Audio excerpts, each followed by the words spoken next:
Redistricting Summit. We're so glad you could join us and bear with us for the changes. I know we're all glad to just be out of our houses. Yes, in a warm place with running water and all of that. I'm Marie Santani. I'll be your MC today. And we have a wonderful, wonderful group of moderators and panelists who are here to help us have this very important discussion about redistricting, which will be here before we know it, and really has a profound impact on so many areas of our state. And it's a conversation that can sneak up on us, so it's a good thing that we're starting early. We want to do something kind of fun and see how diverse our group is in terms of geography. If you are from Congressional District Number 1, raise your hand. Number 2. Number 3. Oh, yay! Number 4. Number 5, and number 6. Very exciting. So we have the whole state represented, more or less. Thank y'all for making the trip. I'm glad it was a safe trip for y'all to be with us this morning. We do encourage y'all to meet each other and to mingle, sit by somebody new, have a conversation. We're going to have a couple of coffee breaks and lunch, obviously a lunch break, so please make an effort to get to know some of the people who have come with us today. Well, the first thing that I'm going to do is introduce the Dean of the Manship School, our host this morning, and we're very grateful to them for organizing and putting this on today. So please help me welcome Jerry Sepos.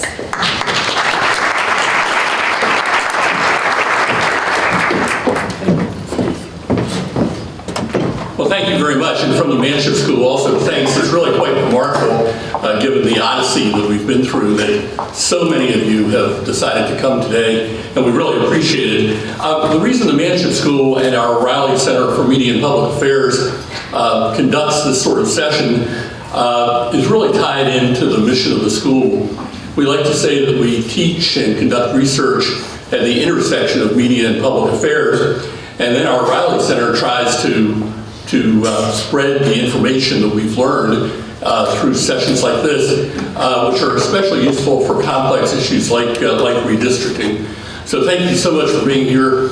Thanks also to all the elected officials. I will not name them because I know I'm going to leave somebody out, but thank you.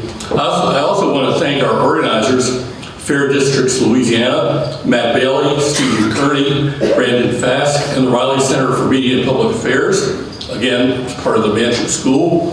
In particular, thanks to Director Janae Slocum, who was up until at least midnight and probably later making this work today. Also thanks to her grad assistants, Jennifer Korth, Mary Chiappetta, Naida Wilson, Ben Cathy, and you're going to see many other student and other volunteers here today.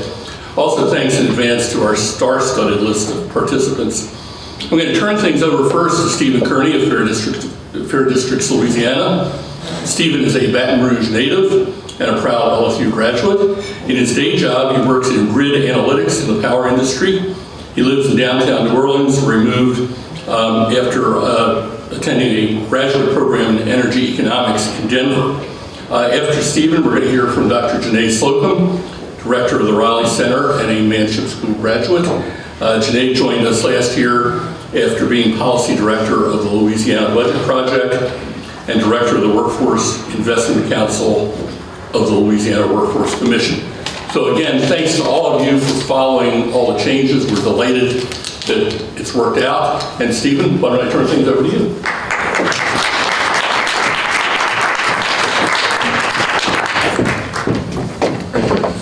Hi everyone, welcome to the Lod Cook Center, the long-planned venue for this event. I'm Stephen Kearney. I'm an organizer for Fair Districts Louisiana. We're a grassroots bipartisan group whose primary goal is to ensure that the citizens' voices are heard when the districts are redrawn this time around, and that the process is open, fair, and in the end, leaves everyone feeling good about the state of Louisiana's democracy. Now, things like gerrymandering and redistricting may seem like a naturally contentious topic, but it's actually one of the few issues on which almost all Americans agree. Poll after poll have shown that all Americans, and I mean Republicans, Democrats, and Independents, are very put off by extreme gerrymandering and that they want it to end. So the real issue at hand today then is, how do we do that? And we hope to use this event and events like this to help the state converge on a widely agreed upon solution. And to help us with that, we have some fantastic experts and panelists who are going to kind of touch on every facet of this issue, so please do hang on to their every word. And also I want to ask you to please just remain optimistic over the possibility of arriving at a widely agreed upon solution.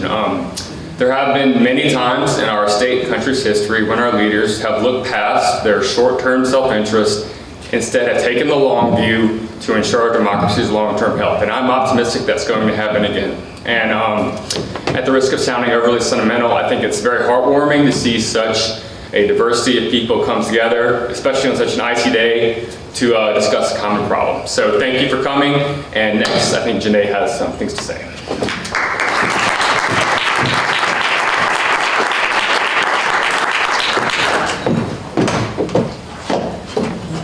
Wow, I can't believe this many people showed up after the venue change. And thank you, Matt Bailey, for pressing for that. If it had not been for Matt Bailey, we would have just canceled. And thank you also to the Lod Cook Center for pulling this off. I believe their first employee showed up at 5 o'clock this morning, and the last conversations happened around midnight last night.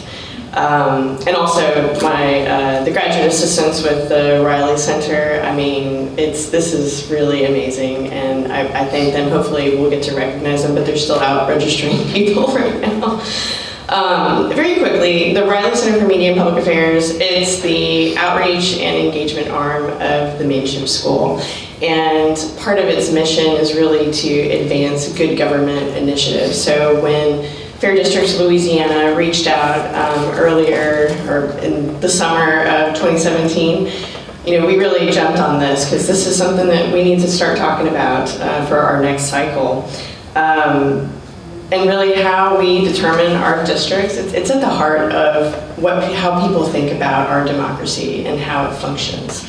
So I personally look forward to hearing from everyone today, and thank you panelists for making it in for this. And to kick it off, we're going to have Robert Travis Scott. Where's Robert? There we go. And he's going to give us a broad overview of what's happened in Louisiana, specifically in the last cycle, what some of our options are, and kind of how we can prepare for this next round of redistricting. So please welcome Robert Travis Scott. Words,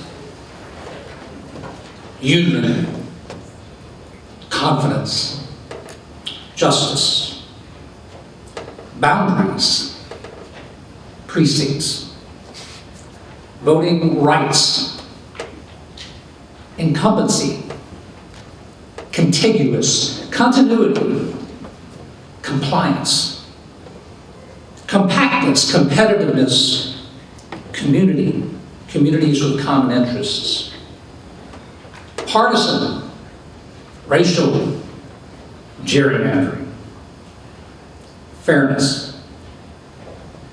What do these terms mean to you or to the person sitting next to you?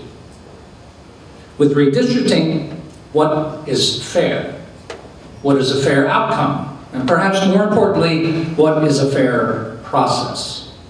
I tell you, for starters, geography isn't fair.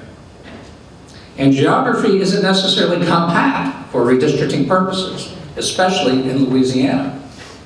Do bayous, rivers, lakes, and bridges divide communities or define them?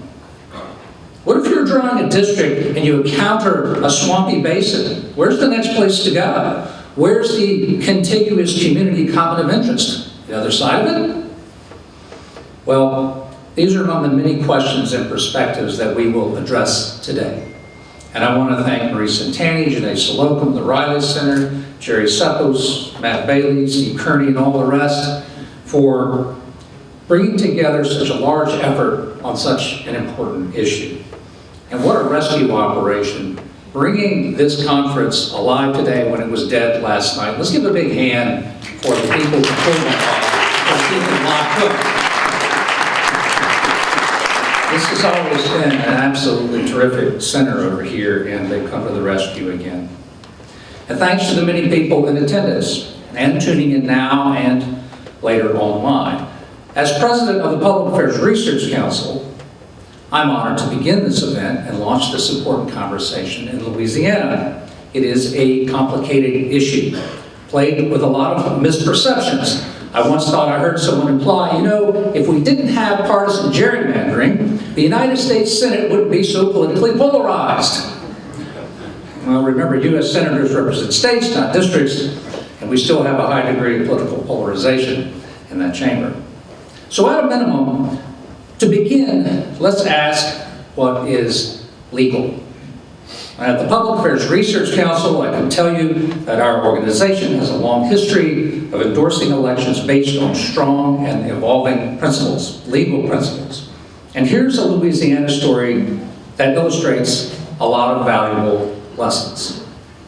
In 1971, the question of what is legal for redistricting came down on Louisiana very hard, and PAR was there to step in. You see, during the 1960s, we saw the passage of the Voting Rights Act. We also saw court decisions that established the principle of one man, one vote. We call it now one person, one vote. This meant state legislative districts within a state ought to have about the same population. The same went for seats in Congress. Now, these actions in the 1960s changed the way we did business with redistricting. You see, many states, including Louisiana, would allow their legislative district maps to remain the same if the census showed changes and shifts in population. Louisiana also allowed multiple representatives in a single district. So when the legislature drew its maps after the 1970 census, it continued the same pattern. One person, one vote principle was not the Louisiana way. So in 1971, U.S. District Judge E. Gordon West ordered a new set of maps. The legislature went back to the drawing board, and they did basically the same thing. The U.S. Justice Department rejected the gerrymandered plan. Well, it was getting about mid-year with elections scheduled for the fall, so that left Judge West in a very difficult place. He was about to let all state senators and representatives run at large statewide. But in early August that year, he was having lunch at the old Piccadilly cafeteria on 3rd Street, and who should be there but the PAR president at the time, Ed Steimel. Ed Steimel stopped by the table and offered to help. So well, be careful what you ask for. Steimel and PAR became the special master for redistricting in 1971. It was a landmark event. It brought a new approach to redistricting, backed by the force of federal law. And PAR was given only 30 days to pull it off. They conducted hearings, consulted with legislators, and John McGinnis wrote about this in his book on PAR called The Politics of Reform. And I will lift and paraphrase. But the real work came down to maps and numbers. To say the redistrictors starting from scratch was no exaggeration. PAR staff member Imogene Kleiner began urgent calls to clerks of court for maps showing the precinct lines. They didn't know where the precinct lines were. In more than one case, the only such record hung on the wall in a courthouse, and Kleiner had to persuade the clerks to take down the maps and mail them special delivery to PAR. The task would go beyond drawing new lines, though it was not specifically mandated by the court. Steimel determined that single-member districts would replace a system that included some multi-member districts in large parishes. You see, the old system gave a big political advantage to labor unions, which could concentrate their votes to elect slates of labor candidates in the larger parishes. And at that time, business interests were not as organized to win elections. So multi-member districts also pose barriers for blacks and Republicans running for the legislature. Vic Busey of the AFL-CIO would argue that under PAR's plan, blacks might gain representation but would lose broader influence. The minorities did not buy it. The NAACP and the state Republican Party intervened in a federal lawsuit on the side of plaintiffs demanding single-member districts. PAR, meanwhile, had a deadline to meet. Working with census maps obtained from Louisiana Tech, cross-referenced by parish maps showing wards and precincts, 23-year-old researcher Riley Stonecipher began putting together the pieces of the political jigsaw map. Besides heeding the court-ordered maximum deviation of 2% and balancing the populations, Stonecipher took extra pains not to divide districts by large natural barriers like rivers and swamps. He also tried to avoid putting a small section of one parish into a district dominated by voters of a larger neighboring parish. Of less concern was placing 2 or more incumbents in the same district, which was all but unavoidable. Ed Steimel said, "It wasn't part of my job to protect incumbents."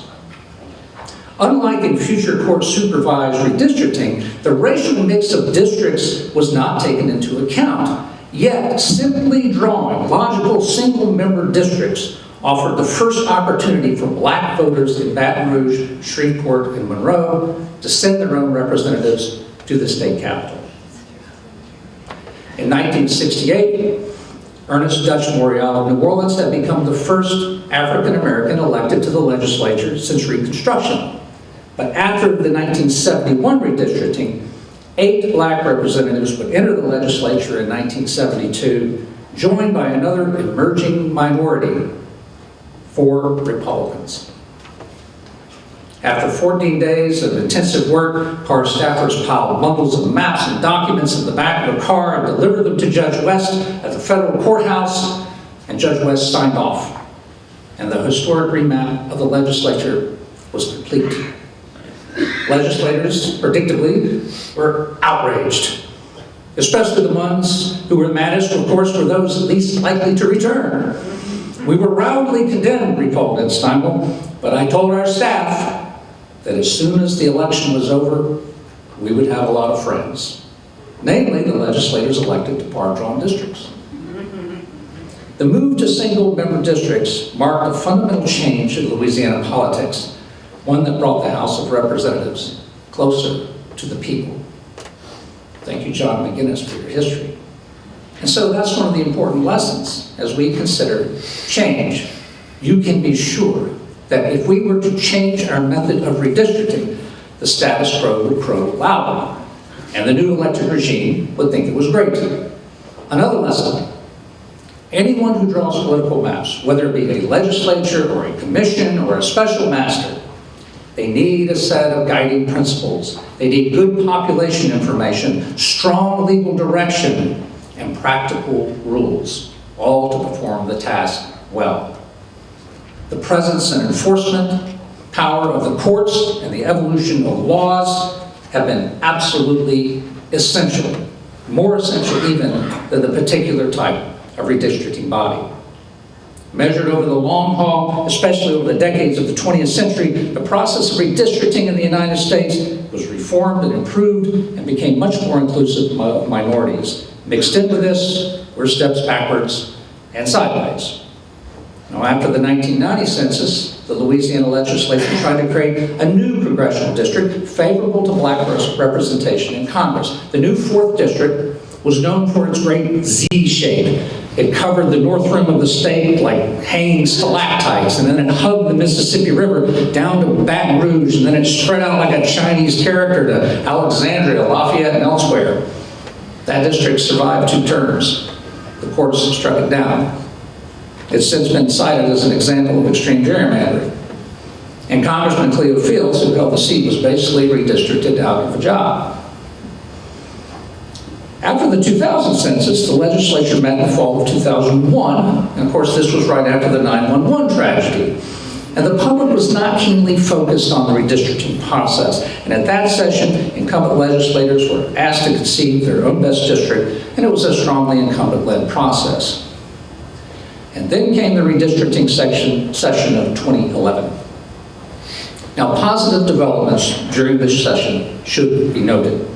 Public participation and input were invited and accommodated. House Speaker Jim Tucker and Committee Chairman Britt Gallo oversaw the most open and public redistricting process for the House in the state's history, and the Senate matched them in many ways. Now, I realize that talking about transparency measures is a lot more boring than talking about racial and partisan gerrymandering, but I want you to hear me out. This stuff is essential and should not be taken for granted. Of course, public interest in the 2011 redistricting was heightened by the high-stakes loss of a Louisiana congressional seat. We went from 7 to 6 congressional districts, and we had to deal with the post-Katrina population shifts. The redistricting committees held regional hearings, recorded hours of public testimony, collected scores of opinions and documents. They made them all available to the public. They heard from elected officials, organizations, and citizens throughout the state. The civic and business groups mobilized on a regional and political fronts to express their views.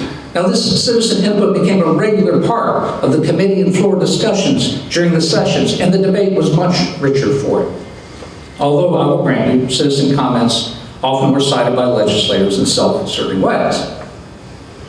Also, on a positive note, the House Speaker and the Senate President released their first draft redistricting proposals for their legislative bodies before the session began. It gave a head start to the proceedings. And as amendments were proposed to redistricting bills, and this is very important because it wasn't really done very well before, each plan usually was accompanied by a statewide map and demographic charts detailing the changes. This is an exceptionally good practice. So by and large, the legislature made admirable steps better towards transparency. And so let's build on these advances that we experienced in 2011. Now, that's not to say that the 2011 session was all easy. A fundamental challenge of redistricting process is that lawmakers are selecting from a large menu of priorities when deciding how to draw the maps. Do you want your districts to be compact and competitive? Well, you may not be able to do both. Many demographers will tell you society has self-selected into communities of like-thinking people.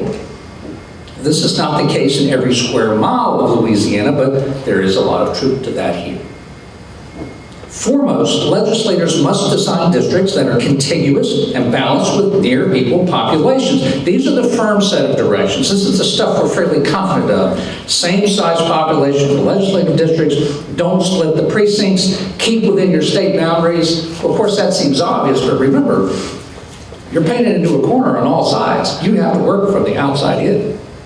Contiguous districts, no multiple representative districts. And do you follow existing political lines, such as parish and municipal boundaries? Yes, we'd like to do that, but we can't always. Remember, geography is not fair. Districting also needs to be in compliance with the U.S. Constitution and the Voting Rights Act, among other laws and court guidance. In 2011, we had to meet standards for pre-clearance from the Department of Justice, and that wasn't easy. You know, sometimes the Justice Department guidance was not in sync with guidance from the courts. But the lesson we have from our exercise in 2011 is that Department of Justice oversight and communication were a major part of the process and needed to be there. Again, that theme we learned from 1971. It helps to have good legal guidance. Now, the legislature might also have striven to make the districts geographically compact, electorally competitive, and inclusive for so-called communities of common interest. But the definitions of these concepts are greatly malleable, and that adds complexity and opportunities for deliberate distortions during the legislative debates. What about racial balance and fairness, party balance and fairness? Is 80-20 fair? Is 60-40 fair? You know, you sometimes hear people say Republicans, with their party and governor in power in 2011, worked the system to dominate the number of legislative and congressional seats. Well, the real story is more complicated. The Black Caucus also worked successfully to increase and ensure safe districts. In fact, Black legislative leaders over the years have been skeptical of districting changes and processes that they cannot control, and justifiably so, given the history of Southern voting.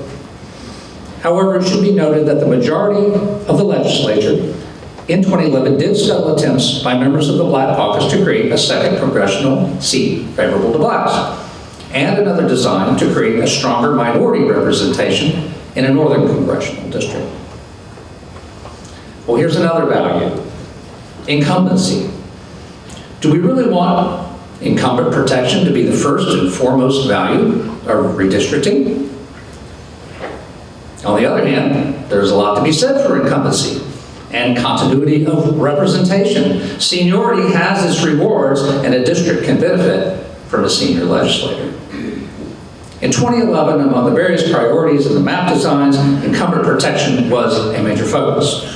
The legislators were surprisingly unabashed with their admissions and accusations on this theme, and so provided plenty of evidence of this fact.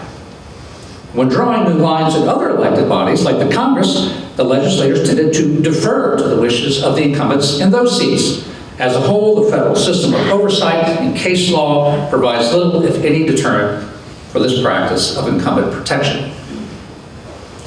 Another ambiguous priority is whether a particular city, parish, or region should be served by a single elected representative or by multiple representatives segmented by multiple districts.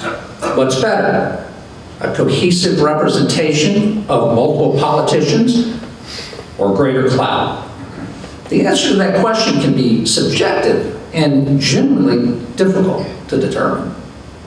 But during the session in 2011, the answer frequently seemed to be whatever was to the advantage of a particular politician at the time. We hope the process in the future will solicit more clear expressions of local community preferences on this issue. And what about the values of voter participation and voter confidence? You don't hear enough about those in the redistricting context, but maybe we should. And these days, with all these ongoing court cases we have, we are going to be dealing with terms in our redistricting vocabulary that may be quite new to you. Discriminatory intent, historically large partisan asymmetry, durable asymmetry, unjustified partisan asymmetry, efficiency gaps. Glenn Kapp, are you ready for those?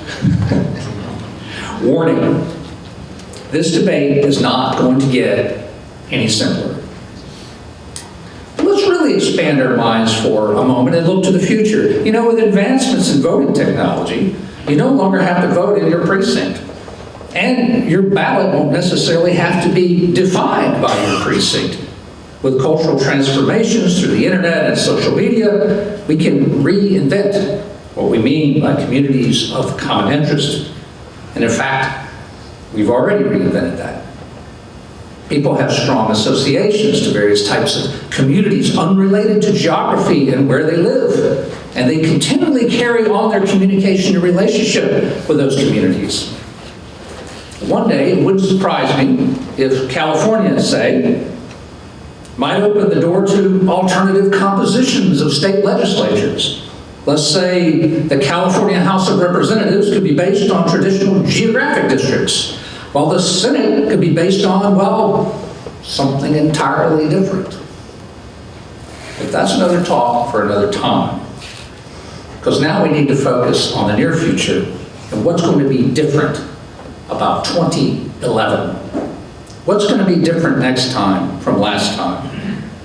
Well, it's going to be a whole new ballgame. Don't fight the next war the way you fought the last war. First, we have a collection of new court decisions, some that have happened and some expected to happen. In Arizona, the courts didn't see the state's independent redistricting commission as something unconstitutional, which some people were afraid it would, and not that it made an endorsement of independent commissions, but the ruling there was significant.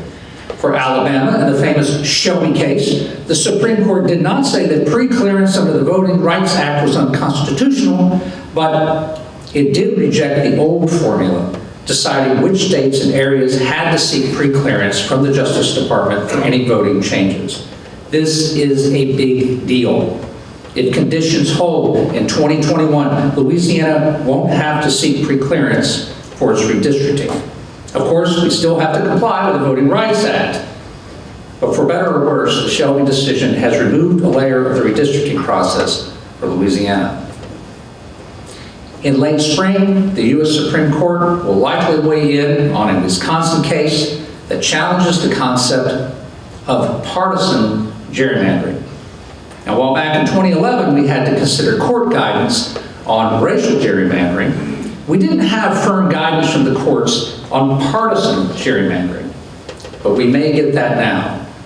We also have several other cases in the courts dealing with both racial and partisan gerrymandering in Maryland and North Carolina and other states, and the impact of these could be significant. There might be a whole new set of rules for redistricting layered on all the other requirements. In 2021, we will have population increases and shifts in Louisiana. We are not expecting a change in the number of Louisiana congressional seats this time, and that'll be quite different from 2011. Now, our changes in population here are rather modest. In Texas, from 2000 to 2010, the increase in population in Texas between those two census counts was more than the population of Louisiana. Texas's population in those 10 years increased more than our entire population. Now, there'll be changes in Louisiana population, and it probably won't be evenly distributed. And maybe those changes will be marginal. Or maybe looking at 190,000 more people in the census statewide, maybe a 4% increase. And a lot of that growth will be in the southeastern part of the state. New Orleans will grow probably in the 15% range. So if existing congressional districts in that area bulge with relatively more people, and that does look like it's going to happen, then those districts will have to change those lines or give it up somewhere else. A big question a lot of people are wondering is, will Congressman Cedric Richmond want to hold on to the northern Baton Rouge area with his elongated district number 2? That will be a key question in 21 for him, if whoever holds the seat, or if the legislature itself decides to take responsibility for that decision.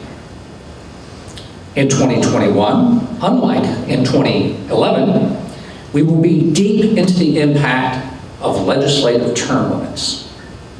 Now, with term limits in Louisiana, we are now expecting a turnover of about 1/3 of the legislature every 4 years. 1/3 of the legislature every 4 years.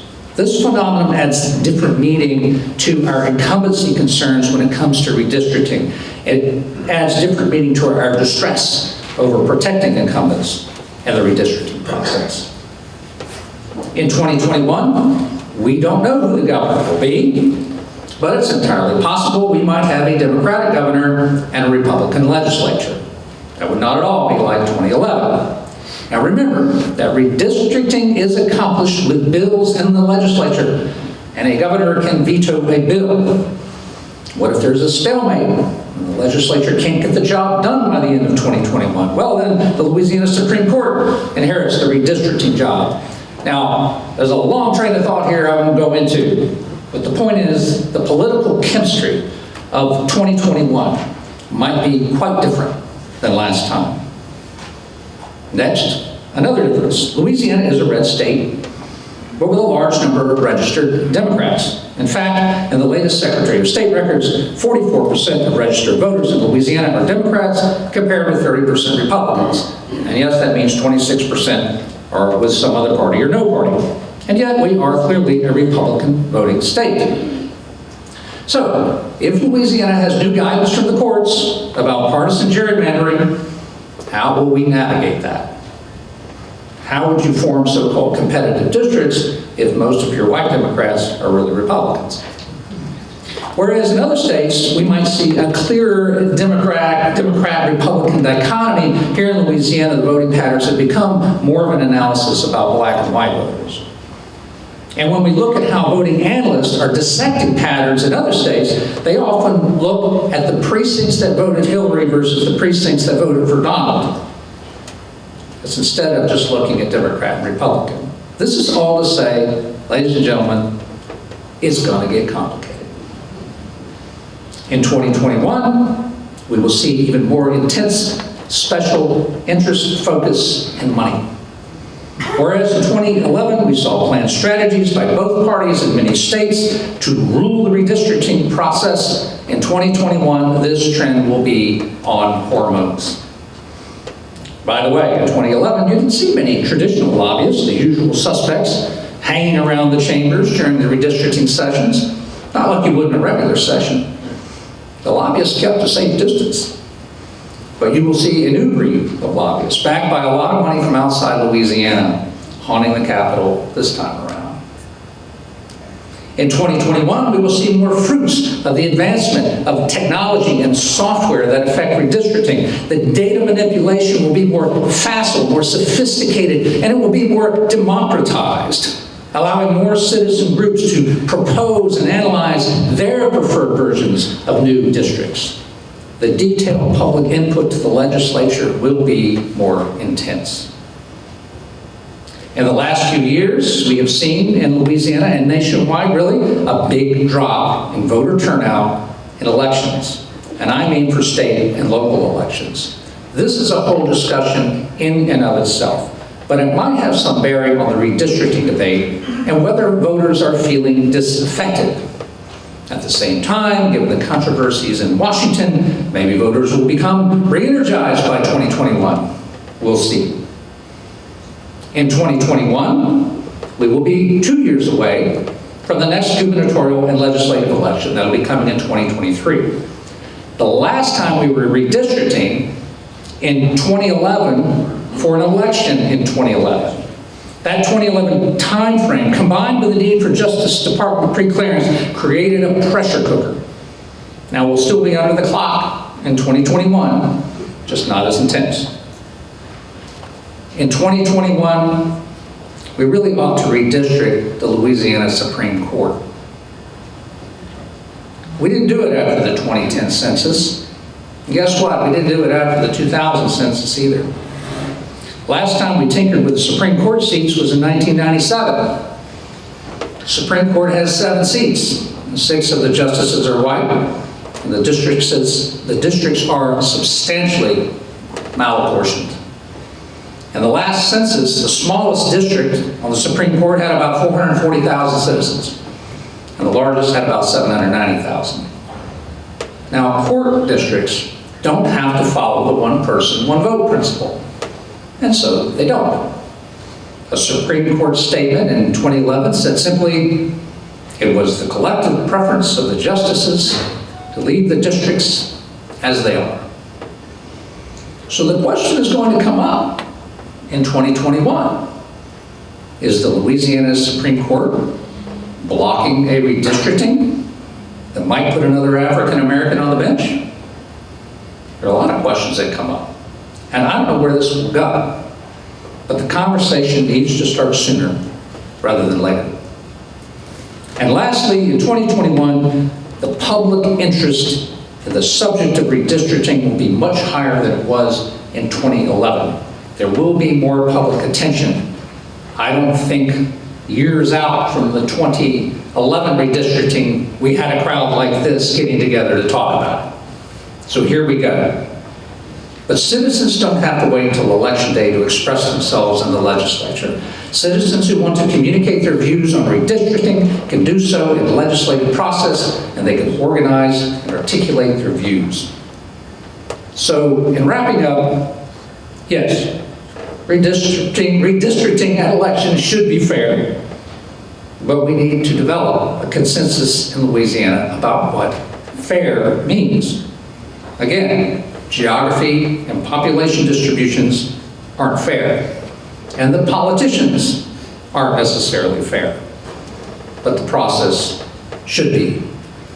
There are a lot of forms of decision-making bodies. There's the current legislative process, or an independent commission, or an intentionally balanced political commission like they do in Washington State, where they basically embrace the politics and they just try to create a level playing field between the parties. Or maybe even just a process with more formal input by non-legislators. Well, whatever the form, we should keep in mind that change for change's sake probably will not produce more favorable results. Purpose and design. What is the purpose of our redistricting body? What is the design of the process? The type of the redistricting body may be less important than the mission and the rules by which any legislature or redistricting body plays. We've seen this from 1970 and in each decade since. State legislatures in the South have come a long way in allowing minority representation in Congress and establishing the one person, one vote principle, among others, largely because of federal laws and court decisions that move them in that direction. So as we look to 2021, let's be realistic and let's be optimistic. And most of all, let's be brave in the face of change and backlash. As Pars Ed Steinwell said, if you make changes with new districts, as soon as the election is over, you'll have a lot of new friends. Thanks.